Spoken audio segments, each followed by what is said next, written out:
Hey everyone, I'm Josh Martin. This is Making America. Let's keep talking. Today we are talking about education and specifically the impact of COVID on education. We hear in the news students are having a tough time, teachers are having a tough time. We also hear about the inequities in education that have been kind of exposed or re-exposed by COVID. I think we'll find through our conversation with our guest, Dr. Barbara Logan Smith, that these inequities and kind of inequalities have existed long before COVID. And that's something that she works to address with her role at Teach for America. So I guess it's best that I welcome Dr. Barbara Logan Smith. She is the Chief of Diversity, Equity, and Inclusiveness at Teach for America. Dr. Barbara, how are you? I am doing really well, Josh. Thanks so much for having me and for this opportunity to talk about such an important topic. Yeah, we're excited to have you. And I didn't ask you this before we pressed record. Is it okay if I call you Barbara? Do you prefer Dr. Barbara? You can call me Barbara. That's Okay. fine. All right. Well, Barbara, thank you so much for joining us. She is the doctor, PhD. I just wanted to, put some respect on her name for anyone who was wondering. But thank you so much. Why don't you tell us a little bit about yourself and your role at Teach for America? I'd be happy to. So, again, I'm Barbara. I have had the privilege of working in education for over 20 years. Started in Milwaukee Public Schools as a fifth grade teacher. I also taught computers, was an administrator there for a while before going to work for a company called the Efficacy Institute, where this same body of work of really trying to position kids to have the kind of excellent and equitable educations that would then allow them to build quality lives was the focus of my work. And so joining Teach for America made all the sense in the world because that is absolutely what Teach for America is up to. And so I joined first as the executive director of the Greater Delta, which is Mississippi and Arkansas. Did that work for over 6 years of really being involved and invested in helping to create equity and excellence in educational realms for children in those two states, which are dear to my heart in this conversation about COVID and the impact, because rural areas are having an even more difficult opportunity in this moment. But we'll get to that. And transitioned in October to take this role at Teach for America as the director of the chief. I am the chief of diversity, equity, and inclusiveness at TFA. So took that role in October and have the pleasure now and the responsibility of helping us to become an anti-racist organization, positioning us to be an example internally and externally of what it means to recognize that systemic racism is interrupting kids' opportunities and to recognize that kids just deserve better and that working with them and in partnership with communities and school districts, we can create a different world. And so Teach for America recruits leaders to come in and to go out into schools, to work in school districts, to work alongside children in classrooms, to deeply understand the issues and inequities while providing a quality educational experience to students. And then they go on to be lifelong advocates for equity and excellence. And my work is about making sure that we do that, holding a racial equity lens, that we do that, keeping diversity, equity, and inclusiveness in mind. And Teach for America is still one of the largest providers of diverse populations of teachers into that space and leaders truly into that space who enter it in the short term and the long term with a full intention the entire time of helping to create educational equity and excellence.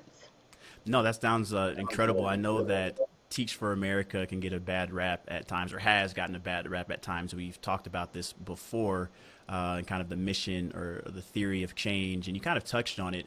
Maybe from that specific lens, if you could reiterate exactly what Teach for America stands for and why it's such an impactful organization. Absolutely. I could talk about Teach for America all day and the influence that we are seeking to have in the world. And what I will say, Josh, is a couple things come to mind when I think about what people think we are up to and what we are actually up to. Okay. And so one of the things that we are up to is the pursuit of excellence and equity. What does that mean? Creating the kind of experience for kids in classrooms that really recognizes their brilliance, that really honors their humanity, that really puts us in a position to have those kids learn all kinds of information, to have those kids have all kinds of experiences that reinforce what they come into the world knowing and being able to do and accelerates that, builds on that, and positions them to have an experience that is edifying and that positions them to make a strong contribution, a meaningful contribution to the world, while also positioning them to be on a path for economic mobility because we know how much that matters. And so that is part of what Teach for America is up to, how we get to trying to make that true in the world, being a contributor to that being true in the world, is first by recruiting diverse populations of leaders from all over the country. And so if you are currently somebody who's thinking about it, I'll share how to be in touch at the end of the interview. But we find those leaders from near and far and from all walks of life. We find those leaders. We make sure that they have an equity orientation, that they understand that what is wrong with our children is nothing. The children are fine. The children are incredible. The children are brilliant. And what they need is a set of leaders to enter into the space of school, to spend real time in proximity to them, to understand how all the integrated systems are actually not doing the sets of things they all need to do to serve our children better. They get proximate to that. They deeply come to understand inequity. They deeply come to understand the people who are experiencing inequity and what it is actually going to take to create change. That's the initial part of the work. They come in, they do that. Okay. But then after that, they become alumni who go into education. Some of them become systems leaders. They go into every other sector of work, and they're constantly holding on to this notion that all kids deserve, particularly kids of color who have been systematically denied it for so long. All kids deserve an opportunity to have an excellent and equitable education. And so they work for that over the course of a lifetime. People who join Teach for America make that commitment for a lifetime. And there's 65,000 alumni out in the world right now actively working to help educational equity and excellence be a real thing. And so they join arms with lots of other folks out in the community trying to make that true. We know we can't do it alone, No, but we also absolutely. know we're making a contribution that matters. For sure. So I'm getting kind of, there's the experience in Teach for America that sort of creates these leaders, not only in the students, but through the teachers, and kind of this orientation of what it means to have equity in education and be anti-racist and recognize the systems. And then as alumni, they're able to have impacts within their communities, maybe new industries they've entered, but also within education as well. That's what I'm picking up. Josh, Is that it? you said that so well. You can come and be on our recruitment team. We recruit recruiters as well, so you understand what we're up to. So the theory of change, to borrow on one of my favorite candies as a kid, is about now and later. Right now, you make a contribution to kids in classrooms and really create an experience for them that shifts things. And later, you continue to fight for educational equity. Absolutely. Okay, so talking about equity, I think we have a really good background on you and Teach for America and everything that you stand for. Let's kind of set the stage. COVID hits. Schools in New York started closing down in March of last year. What were some of the challenges that students and teachers faced on the onset? You know, when you're thinking, all right, we're in class and now everyone's going remote. I know there was a period of time where there was no school. Everyone's kind of figuring out what the heck is going on. You talked about the specific impact on rural students and teachers as well. So many things to call out here, Josh. First and Yeah. foremost, there became a serious issue about content because everybody who had been teaching before that moment was largely teaching in person, in classrooms, with books, with manipulatives. And suddenly you went from that experience to what exactly are we going to use? What's the curriculum? What's the content? What's the experience that we're going to create now suddenly via technology? And so there was a challenge right away for teachers who were prepped, who were planned, who were ready to go to suddenly on a dime stop teaching the way they had been teaching and figure out how to teach online. And that's just more than a notion to actually be able to make that kind of conversion.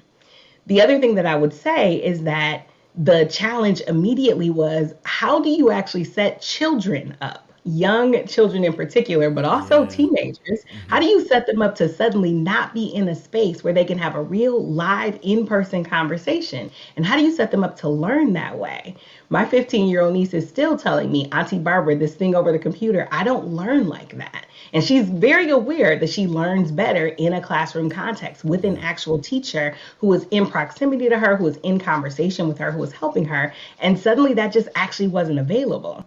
And the expectation was all of a sudden, not only that you would sit still in class, but that you would sit still at your own house, in your own room, at your own kitchen table for hours on end, trying to take in content. Like, it was just immediately incredibly hard and problematic. And everyone was having to make an adjustment without a change management plan.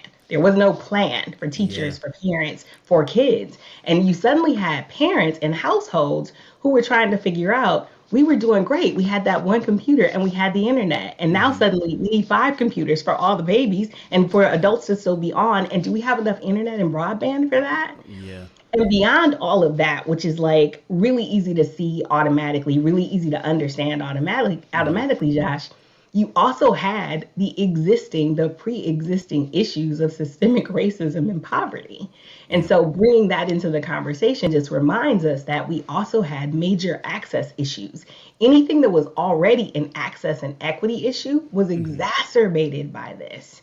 And so suddenly, if you didn't have technology, you didn't have technology. Maybe you had a phone, maybe you had a computer, but you didn't have enough of what you needed for your kids to have access to everything. Your kids from the teacher perspective, your kids from the parent perspective. You also had this reality for families of actual internet access. And Yep. so I was leading in the greater Delta at the time, Mississippi and Arkansas. There's no infrastructure for that kind of internet access. And so remote suddenly became, how do we actually get to children safely without creating greater risk because of COVID? What Hmm. is it that we get to children? And what do we do about the fact that hunger is actually being exacerbated? If you had a situation of Yeah. poverty before, your access now to food, your access now to addressing the food insecurity you were living with before is even more heightened. And Hmm. there's incredible home instability. And so, where would you like me to have this internet conversation in class when I actually can't be certain where I'm sleeping tonight? Yeah. The population who is homeless is actually experiencing homelessness. I'm watching my language. The Hmm. population that is experiencing homelessness is having an even more rough time of it because they don't know where they're going to be, and they've got to also be trying to take safety precautions, and they've got to be trying to figure out how they're going to live while they're still trying to figure out how to get logged in at school. Now, to be fair, lots of schools are trying to figure this out. Lots of Hmm. communities are trying to figure this out, but it's still a thing. Josh, that still doesn't deal with the increased suicide rate and trauma that kids are dealing with because of COVID. So, again, Yeah. if you were already living in a situation where that was happening, now you find yourself disconnected from your social network, Yeah. disconnected from major events and milestones. The number of kids who didn't get to graduate, the number of kids who didn't get to have the commencement experience, the number of kids who are disconnected in their senior years, in their Yeah. junior years from their friends. I think about my own childhood, and I know kids have lost something major and permanent. Absolutely. Um, a couple more things I'll name here are just the issue too of students who were actually experiencing special services, students who had special needs. These Yeah. children went for months, some of them, without actually having access to their services and their support. And then families were left to try to figure that out. And so, racism as it existed ahead of time, poverty as it existed ahead of time, and the consequences of that on learning mean that if you weren't learning before, you have even less access and even less equity, even less opportunity. And every child is now being asked to sit in front of a screen and sit and get information, which is not the best practices for teaching, which is Yeah. exactly the opposite of everything we've learned about how to go and teach.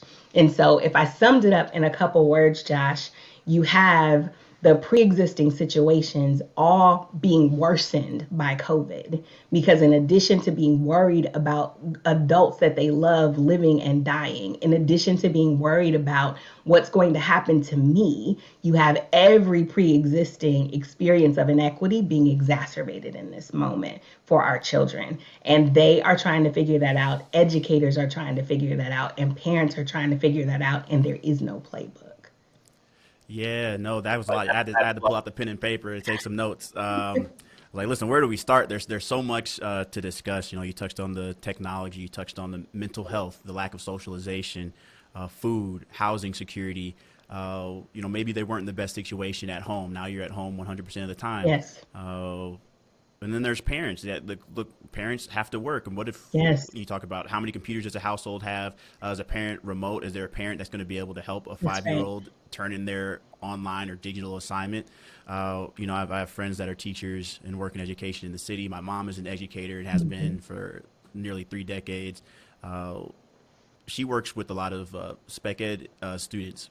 So when you think of, she's in Texas, so I don't know if they ever really left the classroom, Right. but when you talk about some of the types of learning that they're doing, it's definitely more technology driven, and you have these gaps where everyone doesn't learn the same way. You Absolutely. referenced your niece, and I think that's definitely been exposed by COVID as well. There are some people that are thriving, Absolutely.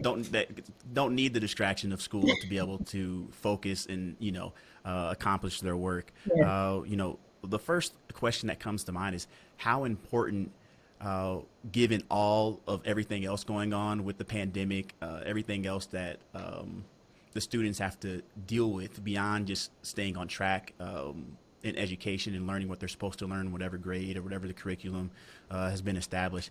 How important is education with everything else that's going on when you're talking about physical and mental health? Clearly, being in a school provides a certain level of security or Mhm. mental, physical stimulation and nourishment for students. But in the grand scheme of things, like what does this year mean for students in education? It's like how can you qualify? Clearly, there's been a drop in the quality of education. I think that's pretty safe to say, just with the scrambling and access. Mhm. Some kids are getting along well, some kids aren't. But at the end of the day, everyone's kind of there's something lacking from this school year. So how do when you talk about matriculation and where does that's not, I'm not being clear at all in my question, but there's a lot to touch, and I'm trying to be specific. How important is school in the grand scheme of things with everything else going on? Yes, it's a good question, and I understood what was at the heart of it, Josh. I'll say Thanks. I'll say a couple things. I spoke primarily about the experience of children who are not in a place called school, in a physical place called school. When I think about the Mhm. folks who are actually in a physical place called school, you're right. There are some kids in both situations who are thriving. There are other kids who are not.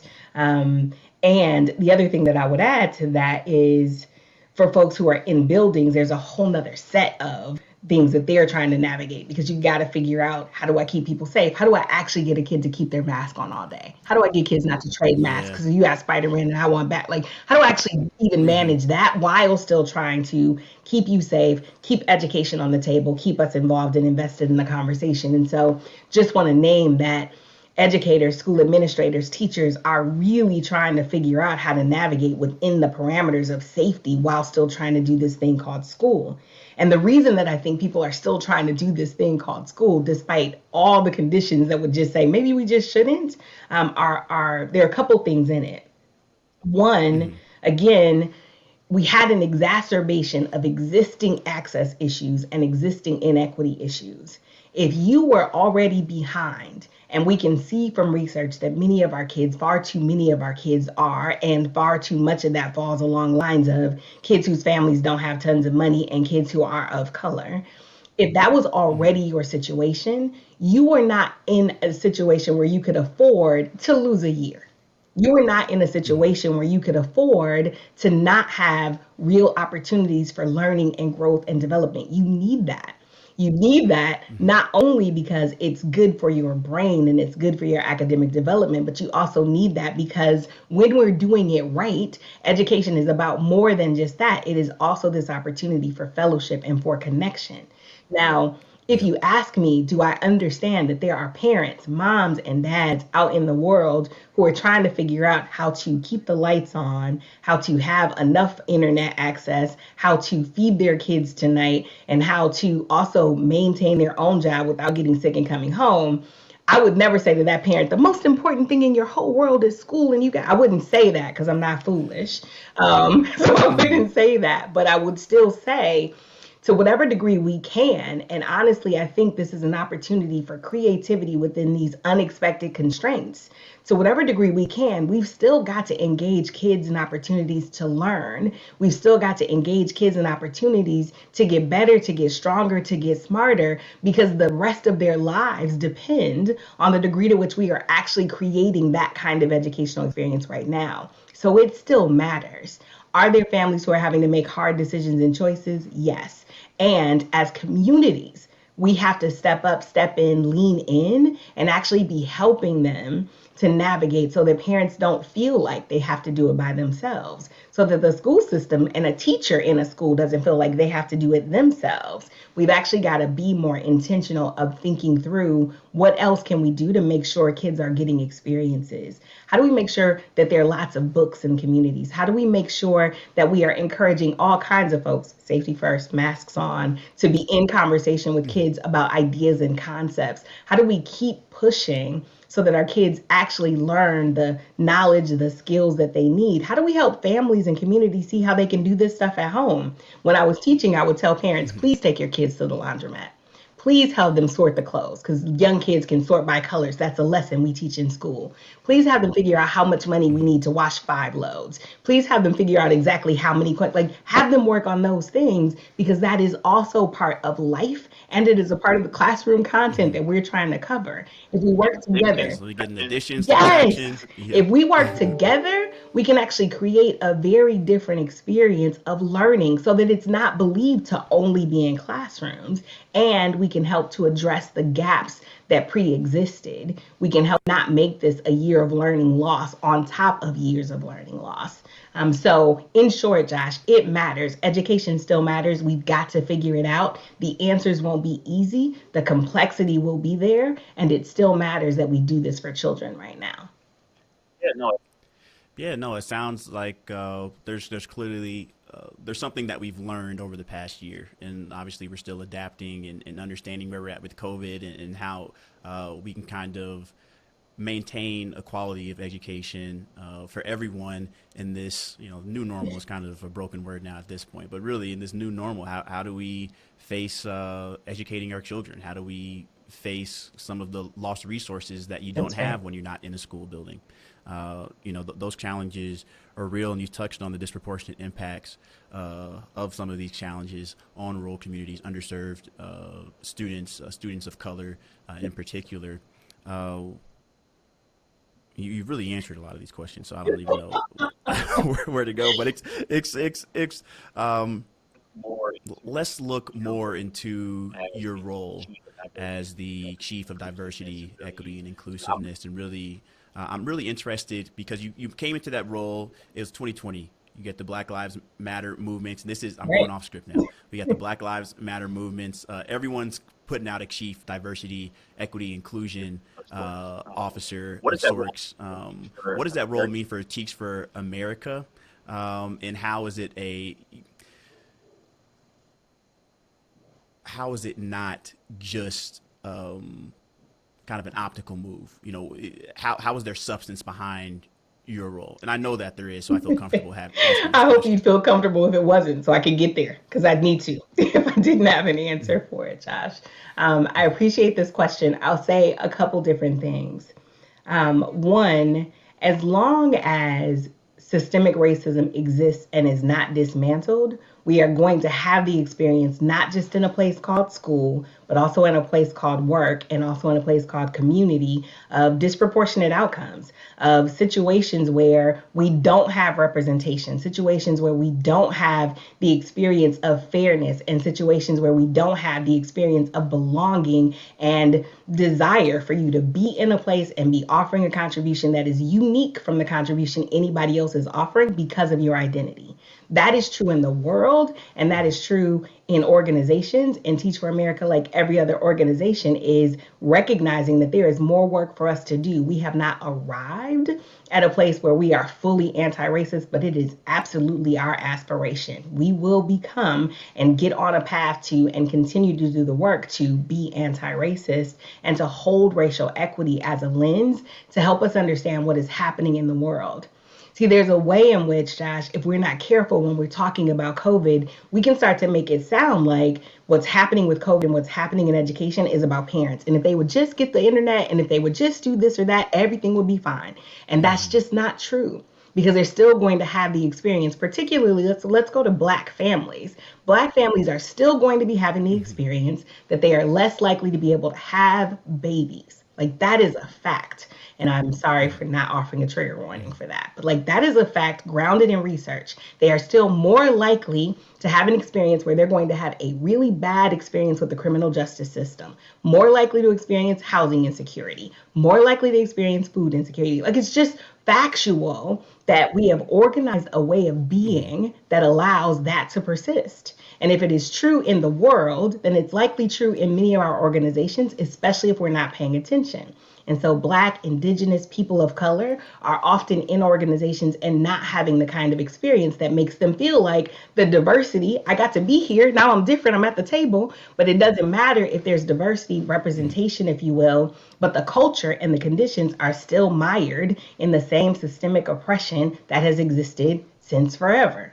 And so, given all of that, part of what we are recognizing at Teach for America is that we should not be pointing to, oh, out there, there's systemic racism. Oh, out there, there's white dominant culture. Oh, these other people are doing that thing. We are of and from the same conditions. And so we are intentionally recognizing and reconciling where's that going on in our own house.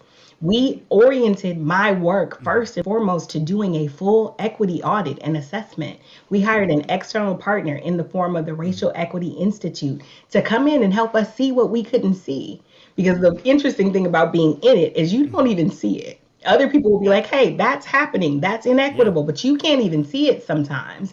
And so we have centered in listening to the voices of our people. I participated in an experience in the summer where we talked to all groups of people, lots of different resource groups, to understand what is the unique experience you're having and what about that feels equitable or inequitable. Using that and this equity assessment from a third party, we're actually going to be able to tell a story of where we are on the path. How far away are we really?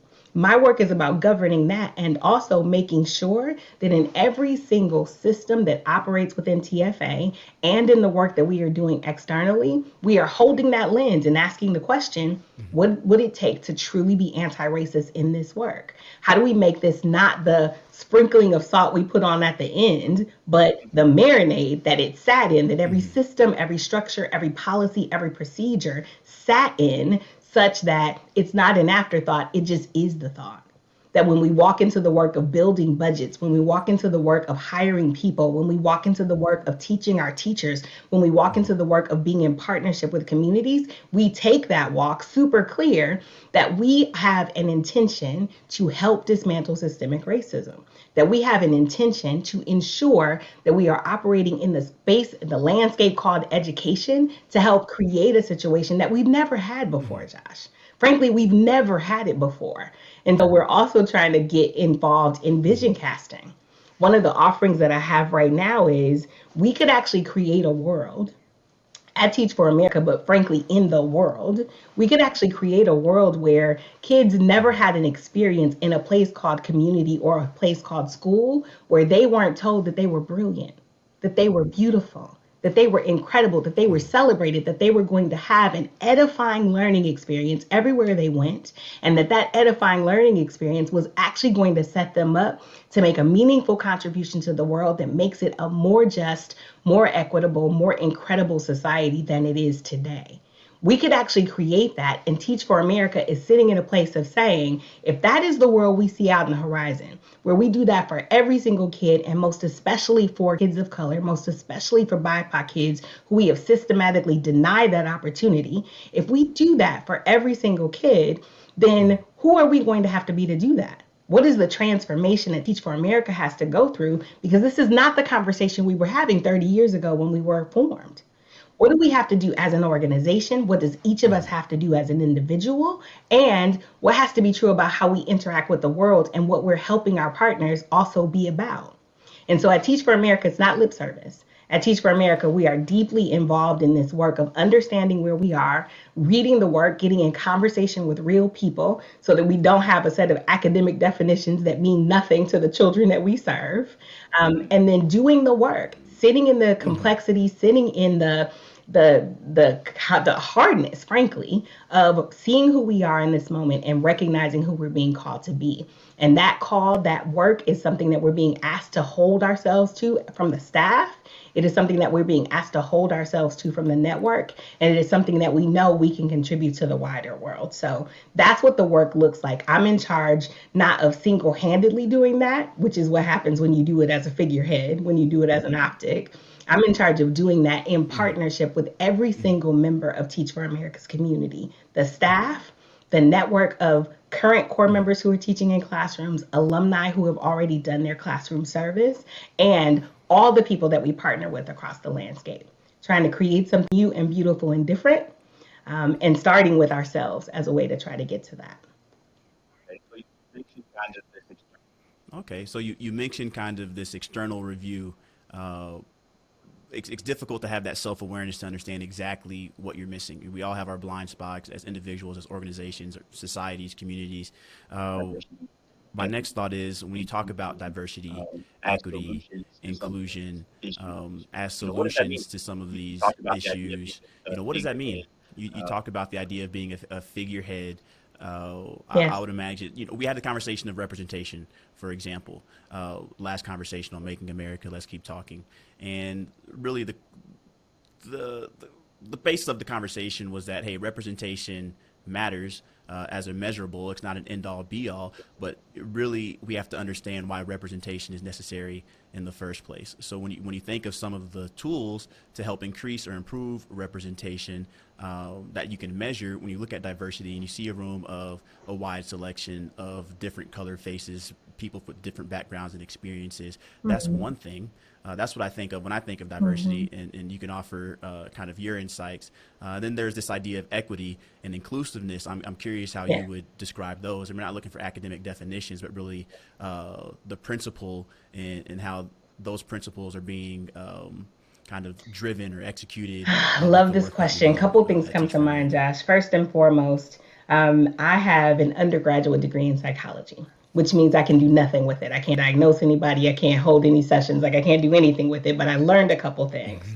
One of the things I learned in that coursework is the phrase necessary but insufficient.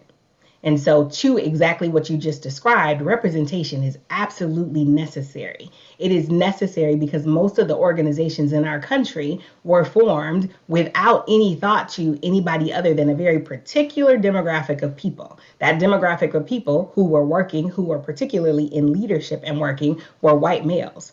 And so many organizations still have a situation where they are lacking diversity, where they don't actually have what you described, different faces, different backgrounds, different experiences, different identities. There's still work because we're actually still having first. And while I celebrate every first, it's a real thing that we're still having first. That as we look to Yeah. our own government, they are still having experiences of people of color being in the first opportunity to do that thing. And as long as we're still having first, we still got representation work to do. It is necessary. And it is insufficient because the cultures that exist within these organizations are also still largely oriented around one demographic of people and what they like and what they think and what they believe. This is often referred to in the academics as white dominant culture, white supremacist culture, but like just this idea that there's one way to do things. Part of what that starts to set up is perfectionism. Part of what that sets up is either or. There's one right answer. Like that's a set of things you would see be true in cultures where that happens. And so you bring in diversity, but those people have different ideas. Those people have other thoughts about what might be true and how we might bring something to pass and what the thing is we should be trying to bring to pass. And if you don't have opportunities for equity, anybody who is different from the status quo, in this case of the conversation, white men, anybody who is different from that can expect that they're going to have less outcomes. They're going to not be able to succeed. They're not going to not be able to accelerate and get new positions. They're going to be seen as not a good fit, which is code for you're too diverse for me, right? And so what I would offer is you're not one of us, right? Yeah. Not And one of so us. part of Yeah. what it means to get diversity, and in some cases, and our own organization tells this story, we worked super hard on diversity. TFA is far more diverse, both in who we recruit and who we send into the field. That's 65,000 people. Like we are more diverse now in the people that we recruit and bring in than we ever have been. And the organization is more diverse than it ever has been. But that doesn't mean all is well. There's still a body of work to change the conditions, to change the culture, to change the experience so that in terms of equity, everybody actually has a real shot. Not the same shot, but a real shot at access to the Mhm. company's opportunities, access to opportunities for promotion, for development, for growth, for salary increases, opportunity for real opportunities to make a contribution that matters and to be valued and seen and celebrated for making that contribution. That's the equity piece. Can everybody actually do that, or are there Mhm. gaps? And one of the things we're looking at Teach for America are where are those gaps and what are we going to do about it, because they can't exist if we're claiming equity. And also, racial equity is a whole nother part of that Mhm. conversation because that means taking into account the historical disadvantage that many people have had because there's been a historical advantage for folks who are white. That's what equity calls us to be considering and questioning. Who is doing great here? Who is not, and why? And what are we going to do about it so that everybody who is here has an equal shot? Yep. And the inclusion part is, can I feel like I belong on the way to that? Or do I feel like other? Do I feel like I don't fit in? Do I feel like Mhm. everybody's looking at me like my hair, is my wig on straight? Why are people, what's happening? That's the experience people have of not belonging, of not fitting in, of not being valued, of not feeling like this is a place where I will be safe, and this is a place where I will be nurtured, and this is a place where I will be seen, supported, heard, celebrated in the process of us doing the sets of things we came together to do. And so that's what I would offer to you, Josh. When we talk about DEI, we are talking about the full package. Okay. And if you only talk about representation, you don't get to equity. And if we've got equity, but everybody is the same, looks the same, then we actually haven't done anything necessarily spectacular. So you have to have Mhm. diversity, but you also have to have equity. You also have to have inclusion, and you also have Mhm. to be oriented, I believe, around creating a sense of belonging such that every identity has a place here. Every background has a place here as long as they are committed to the Mhm. thing that we are trying to do, the change that we are trying to make. And at a place called Teach for America, the change that we are trying to make is to create a better world and opportunity for children. If you are about that, you should be able to find a space to belong and to be at Teach for America or the other organizations you might be trying to be a part of. Yeah, Yes. so I want to break it down. Just a quick summary recap of what you said. So diversity, Yep. quick, short, seat at the Absolutely. table. Like say, you sit at the table, different experiences, different faces. Those experiences don't really mean much, That's however, right. if you don't have the equity, the real opportunity, the opportunity to exercise your voice and actually have influence within an organization. So those different backgrounds and experiences can actually matter. Then we talk about inclusiveness. What is that experience? And being included and having a seat at the table and being able to share your voice? Is it a voice that's celebrated and valued, or is there this sense of otherness? Yes, Is that that's like a excellent. I nice mean, I'll play all the way in your summation table of? example. Can you get a seat at the table? Can you have equal access to everything on the table? And can you help contribute to what Mhm. is on the table so that what we're eating represents the Mhm. fullness of what we can all offer to the world?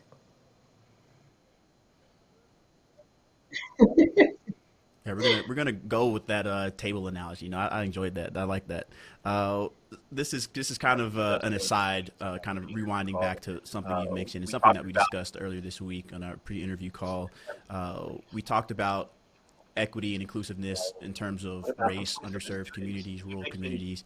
Uh, what about the voice of the students? You mentioned your niece. She has a self awareness to recognize, hey, this is not how I learn best. That's something that COVID and going remote, we see some kids are thriving for some reasons over others, whether Mhm. it's access to actual technology or that's just how they learn better and sitting in front of a computer in an environment where they can focus without the social distractions. And you have some people that are really struggling because of the lack of social interaction, because of the lack of in-person interactions.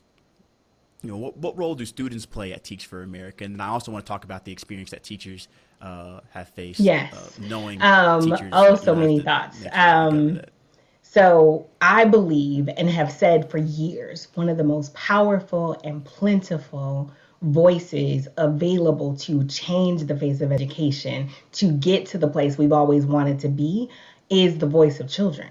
It is It is interesting to consider, Josh. There are always more children than adults, and they are most likely left out of the conversation. Now, I'm older than you. I don't know if your experience was the same, but I remember student councils whose primary job was like to plan pajama day and spirit week. And I was like, that's cute, but I have ideas about how to make this school better. Hmm. That's cute, but like I actually have input on teachers. There's research right now in the world, Josh, on education that says students are as good at predicting the quality of teachers as principals. And still, we find ourselves in this conversation about diversity, in this conversation about representation, not asking ourselves about one of the most disenfranchised voices in the conversation. Not only are they not at our table, they're over there at the kids' table, and maybe we'll stop over there and see how they're doing. And so I really just believe that we have to be asking students in this time. One of the parts of Teach for America is actually invested in a bunch of this work right now. And we actually set kids up to do a research project where they got in conversation with other kids across the country because they're capable, because they're brilliant. They got in conversations and started asking kids, like, what are the sets of things that you see? And kids are as interested in this conversation about diversity, equity, and inclusiveness as anybody. They talk about it a lot. They think about it a lot. They were here during last summer. They have ideas about what happened then, why it happened, and they have ideas about their own experiences of not having DEI be a part of their process, of not having racial equity be in the conversation. They have ideas about that, but we're not asking them. They're saying things to us in their research. They discovered that students are saying things like, I need you to know, teacher, I'm a double agent. Not only do I have responsibility for doing your classwork, but I'm also a contributing member of my family. I have a job and I have to help in this moment of COVID, in this moment of economic crisis, which I didn't name Yeah. and should have when we were talking about COVID. In this moment, I'm actually helping to contribute, and or I've got to watch my siblings. And so I need you to not have hard penalties around don't turn your camera off because I need to go do this or that for my little sibling. That's part of my contribution to my family. But if we're not in conversation with kids, Josh, how do we say that we're actually serving their needs? How do Yeah. we even know what those are beyond what we've decided they must be? We really have to get into a space, I believe, of getting into conversation and into partnership with our students. What do they understand that they need? What do they believe should be true about a place called school? What do they believe needs to be true about their experiences of learning? How do we actually engage them in that work and in that conversation such that not only are they learning, but they're leading? If they do that as children, they'll be able to continue doing that as adults. They can be a part of the organizing force that we're using to help change the world. And so I really do believe that there is greater power, greater possibility if we would actually engage students. And I just think that we do ourselves and them a disservice by not including them at the table and recognizing that they have incredible things to communicate, incredible things to actually help us make this work easier. It won't resolve all the complexity, but it will make things easier and it might even accelerate our progress.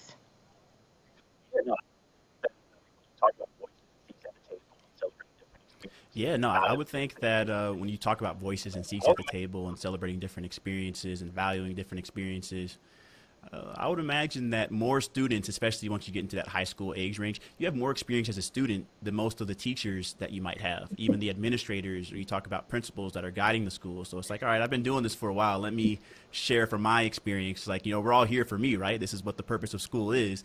I think I have a pretty good idea of what I need and how I can succeed, given, maybe what I want for myself. That being said, education plays a tremendous role when we think about shaping kind of the future of our country. When you think about eliminating racism, systemic injustices, teachers play a tremendous role in that. I've seen the lives that my parents have impacted. I went to the school where both of my parents were teachers, knowing and the students that they did impact. That they're I get DMs from old students of my parents to this day, from over a decade ago, where I might have spoken to their class Yes. as a high school student or as a college student. So I know that teachers play a tremendous role, but teachers are also being asked to do a tremendous amount of Yes. work Yes. through COVID. And I think, one, kudos to all the teachers. Thank you for your sacrifice and service. We talk about mental health challenges of students. The stresses on teachers is tremendous as well. I'd love for you to touch on your experiences in working with teachers at Teach for America. That sounds great. Josh, what I would say is I'll just echo where you started, which is I have tremendous gratitude and love for any and everybody who is standing in the space of being an educator in this moment. And I say that both for teachers, but also for all those other folks who often get forgotten in school buildings, right? So teachers' assistants, which my mom was for a long time, and the folks who are in cafeteria staff, the folks who are trying to keep these buildings clean in this moment. It is extraordinarily challenging for all of us in this moment. And so just much gratitude, much appreciation for everything that you are doing. Josh, the first thing that I think of, because I have so many friends in my own family who are teachers in this moment, the first thing that I think about is the inordinate challenge of teaching children while also having your own children in the same household trying to get their own lessons on a different computer, right? It is, and I said a computer as if it's only one kid. Many households have more than one child.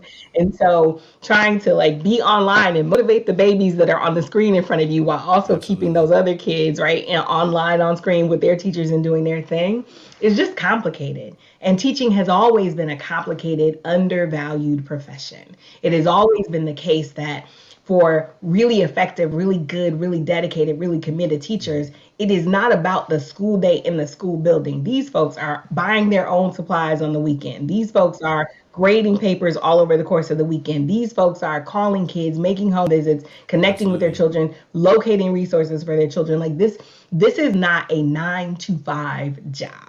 It just isn't. And so in and of itself, that is complicated. Now you enter into the world of COVID, and not only do you have the responsibility of teaching content and finding some kind of engaging way to try to do that online. I just keep thinking about kinesthetic learners, Josh, the folks who are like, I got to touch it, I got to see it, I got to move around. And I keep thinking about what it means to be a teacher trying to hold that kid who at most can type something. Yeah. Right? How do you hold that kid's attention? What does that look like? And it's never a kid, it's a classroom full of kids. So what does that look like? And so I think one of the immediate challenges, and again, I was leading a region at this time, we had teachers in the field. One of the immediate challenges was, first of all, how do we help people do the thing called online learning? There is a science to it. There are books and folks who would tell you how to do it, but we just hadn't been teaching people how to do any of that. And so first of all, how do you convert whatever you were teaching live to an online experience? Mm-hmm. What are the materials? What are the resources? What are the videos? Then we had to really get in gear to, in partnership with our teachers and really in partnership with the alumni of our organization, who many of which are running all kinds of educational organizations and connected to every other sector, we got into conversation with them and started compiling resources. What are the sets of things that we can put in front of teachers to help them navigate this moment? Who are the people who we can talk to about getting MiFis and personal internet access? Who are the people that we can talk to just get the supplies in people's hands? How do we do that? How do we get a conversation started about the fact that the majority of children in Mississippi and Arkansas live in internet-free zones? There's no towers. And so what does learning look like here? And so we just got into conversation with our teachers, with community, and to not as big a degree as I wish with students about what is it going to take to actually navigate this moment, helping them make the conversion to teaching online, helping them make the conversion to getting the sets of resources they were going to need to be online, and then just trying to understand there is an energy flow between teachers and students. In a room, in a classroom, you can feel it, you can see it. I know you would have seen it in your parents' classrooms. There is a connection and an energy flow to being in person that is just hard. It's not impossible, but it's hard to create online. And so part of what we are also recognizing is that it is taking a toll on the mental health of teachers. There is a thing called Zoom fatigue. No one can be sure right now what we are all doing to our eyes, staring into cameras all day, what that means for us, what that means for teachers. And so there is just also a need to be paying attention to the health and wellness of people who are in the space of education right now. We do some of that conversation about kids. I would argue not enough. We don't do nearly enough of that conversation about the adults in the space. What does it mean to care for feed and support the educators in this moment. And at Teach for America, we're just spending a ton of time thinking about that, being in conversation with them about that, and finding sets of resources to help folks. Finding sets of resources to help folks process it, think about it, also how to engage in mindfulness tools. We have a number of partners who have helped us get access to those kinds of apps so that people have a way. Again, it doesn't alleviate poverty. I want to be super clear, but it is helpful to have the process of meditation. It is helpful to have a process, a way of journaling and dealing with the challenges that you find yourself facing in this moment that are unlike anything else. The other thing I'll say, and it's related to something you said before, is I used to teach. And there have been times where I've told those stories, Josh, when I was teaching, but it doesn't matter in this moment. So what? You never taught during COVID. And so for anyone who has an idea that they should just, none of us actually knows what it is to be a student at a time of COVID, unless you're being a student right now in a time of COVID. And none of us knows what it is to teach or lead in a space of COVID unless you're doing that. And so it is also the reason why you have to be in conversation with folks having this experience. You can't simply be ideating by yourself in isolation of those folks to serve them well in this moment. And again, I offer parents are also finding themselves in a really unique position. They are absolutely their children's first teachers. Kids learn tons of things at home in the company and love of their parents and families. Even the ones that we would say, well, they don't do, kids still learn all kinds of things well before they get to a place called school. And yet our parents have not been taught to be teachers. They have not been equipped to do that. And so another thing that we've been really pushing on in our work is how do we support partnership building? How do we help teachers and parents be partners, not adversaries in a moment like this? How do we help community members serve as partners to teachers and to families in a moment like this so that no one finds themselves feeling like they're all alone and up against it? That will not serve us in this moment. And I suspect that far too many teachers feel like that is what is happening to them in this moment.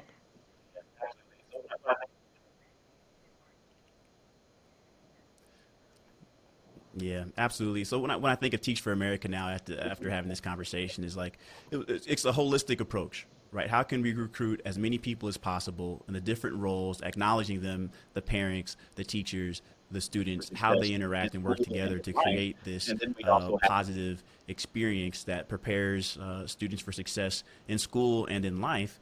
And then we also have the immediate challenges. You spoke of poverty, the unhoused population, access to technology. How do we limit or address those obstacles as they stand? And then how do we eliminate them moving forward at some point in the future and understanding their underlying causes and addressing those issues? There's a lot. And we could talk about this all day for years. I really appreciate your time, everyone. This was Dr. Barbara Logan Smith. But before we go, what can we do? What can we do for everyone watching, listening to this conversation? How can we support the cause? Okay, how can we learn more? so What resources there's are so many available different things that I could to offer, us but the and first everyone that's thing that watching? I will offer is get into a space of asking questions and being curious. One of the dilemmas that I find, Josh, when folks are eager to help, when the head is ready, when the heart is ready, when the hands are ready, is that people will start doing a set of things that are actually not the set of things that folks need. And so my first piece of advice to you is get curious and get in conversation. Talk to your local school district about what they are doing, about what they need. Talk to families that you know. Talk to community organizations and agencies. There's so many folks right now trying to help that you can actually align your desire to help with an existing organization in your community that is doing this work. Talk to folks who are running after school programs. Those still exist even in a time of COVID. Talk to families, talk to children, as I said before, get in conversation with kids about what it is that they need. Other things that you can do are to be helping to add to the resource supply. And so what are the sets of things that kids need? Because even if you're doing the class on computer, it doesn't mean you don't still need paper and pen. It doesn't mean you don't need pencils and calculators. It doesn't mean you don't need books. And so really situate yourself to be doing that. If there are kids in your life Read and be in conversation with children, because the issue is, can we expand their minds? I have told parents before, I don't care if you're watching cartoons, there's still an opportunity in that to talk about the story elements. Who are the characters? What would happen if this character wasn't there? What would happen if they went this way instead of that way? Get kids in conversation, get them curious, get them thinking, Mhm. be involved and invested in their learning, so that you are helping to advance their Absolutely. understanding, advance their skills, advance their knowledge, even outside of a place called school. The other thing that I would say is, you should seriously think about joining Teach for America. You should seriously think about becoming one of those diverse and equity oriented leaders that we recruit to come into the work of helping to systematically to systemic to dis- I can say these words, to dismantle systemic racism. Get into that work, get into our organization, be a part of us. And or if you're not interested in Teach for America, which you should be, we Yep. can talk about that. But if you're not interested in joining Teach for America, find one of our aligned partner organizations. There are lots of folks in the world doing this work. Figure out what it might look like to volunteer, to actually get involved and get in the conversation and get organized. Help other people see this set of challenges that kids are facing. Help them understand that there are lots of contributions to be made across all sectors, across all fields, to actually undo this. It wasn't created, these issues that we're facing, they weren't created by an individual. They won't be dismantled by an individual. It is going to take organized groups of people who understand that our children are brilliant, who believe that our babies are beautiful, and who believe that we cannot continue to exist in a world where there's this level of inequity, who understand that racism is no longer, it never served us. It was always a problem and it has to go.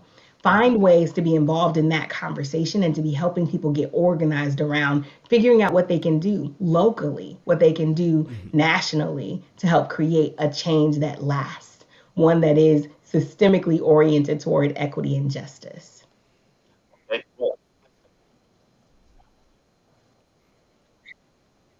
Yes, Okay. Well, listen. that's right.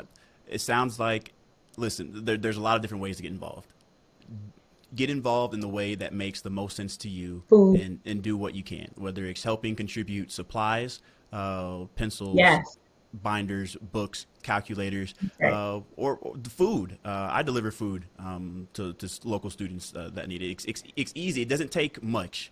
And I think that's what making That's America is right. really all about. And I like to lean on my background in team sports. If we work together, anything is possible. And I think when we're talking about education specifically, um, we can all do something to help, and I think that's what's most important. Everyone, this has been Dr. Barbara Yes, Logan Smith. absolutely. She is the Chief of Diversity, Equity, and Inclusiveness at Teach for America. I believe Teach for America is just Yeah. teachforamerica.org. Is that correct? And then all socials, I It's been believe, my are at pleasure. Thank you Teach so much for for having me, America. Josh. So And thank you for follow caring along, see the about good this work that they're conversation doing. and about And creating this change. Dr. Barbara, thank you so much for your time. You too.